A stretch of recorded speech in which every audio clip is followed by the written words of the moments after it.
Shalom, and welcome back to Bnei Noach Academy, Thoughts on the Torah. Please remember to hit the like button, to subscribe, and most importantly, to share this insight and inspiration with friends and family. So when you look into the book of Exodus, chapter 17, verses 8 through 13, actually, verses 8 through 14, what happened? There was this nation called Amalek that decided to attack. The Jewish people have just experienced that wonderful miracle, perhaps the greatest miracle of all time, the splitting of the sea. And in fact, as we discussed in a previous class, the whole world knew about it. Everybody trembled as they expressed in that song that they sang. Everybody was like, wow, in awe. Nobody dared to start up with the Jews. Everybody understood that their existence is supernatural. And yet, what does it say in verse 8? Amalek came and fought. He waged a war with Israel at Rephidim. Now, what does this mean, he came? Why didn't they just say he waged a war? Why is there a need to emphasize that he came? Well, the answer is, because obviously, if he waged a war, he came to wage the war. Correct? They didn't go to him. The answer is that if you look at the map and see where Amalek was situated, it becomes clear and obvious that Amalek had no business starting up with the Jews. In other words, no justification whatsoever. Not even the claim or the worry, the anxiety about the Jews coming to take over his land. He was not in their path. He was not in the trajectory of where they were going towards Israel. The only reason he attacked them is out of pure hatred.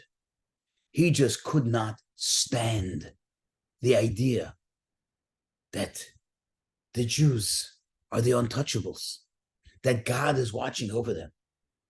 He had such callousness, such apathy towards this faith in God and this idea of miracles and the idea that, yes, there is a good that's prevalent in the world, and that good is protected, that good is sanctioned, and therefore secured by God. He had to attack it. He couldn't help himself. Now, if we had to put ourselves literally to be the flies on that war room before they set out to war, and listen to what was going on in that war room, listen to the strategy, listen to the debates, I'm sure what we would have heard is any sensible general saying, we're not going to win this. This is going into absolute and definite defeat. There's no chance that we have. But they were dismissed. They weren't listened to. Because the Amalek, the spirit of Amalek that was eager and excited to go out to war against the Jews, didn't care about the fact that they're going to have a total loss. But the fact that they are able to even give one blow, that evil is able to, in some way, even somewhat harm or dent the good, that was enough for them. For them, that was enough of accomplishment. And it was worthwhile for them to go even to lose and to lose everything. And this explains why God expresses himself saying, these are so terrible. They are so terrible. This is a war against God. In fact, if you continue on in the verses, verse 14, verse 15, verse 16, God says this is a war against Amalek throughout the ages, because this is the war of good versus evil. You see, evil doesn't have that calculation, doesn't even have the hopes, the expectations to win over the good. It knows that ultimately it will be defeated. So why does it fight against good? Because it can't help itself, because it's evil, because it has this desire to poke its finger in the eye of good. And that's what makes it so dangerous. You see, an enemy that has a strategy, And that strategy is built on some desire or some fear. They fear that you're going to overrun their land, or some desire to conquer some land. They have an end goal. They're not as dangerous. They're not as unpredictable because they have a prediction.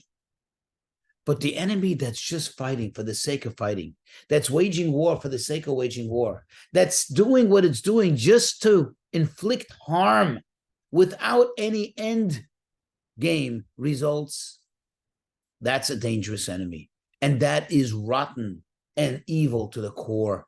And that's why later on in the Torah instructs us to totally annihilate them.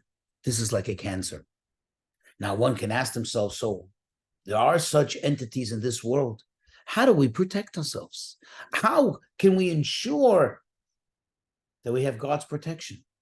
Well, if you look at the verse 12, it describes something about the hands of Moses. And when we lifted up, verse 11, and when Moses lifted up his hands, they would be victorious. When he put them down, they would start to seem to lose. They would seem to start losing the battle. And he had to keep them up. So they took supports and they kept them up. Now, the Talmud discusses it, and the Talmud asks the following obvious question. Is it the hands of Moses that wins a war or loses a war? In other words, what's the significance here, the hands of Moses? But rather, the hands of Moses were pointed upwards. And the fighters, the warriors, and as well as all the other Jews, when they saw Moses on top of the mountain with his hands up, they looked upwards. Looking upwards generated within them a fear of heaven, a devotion to God, which symbolically is looking up to the heavens, is in the heaven.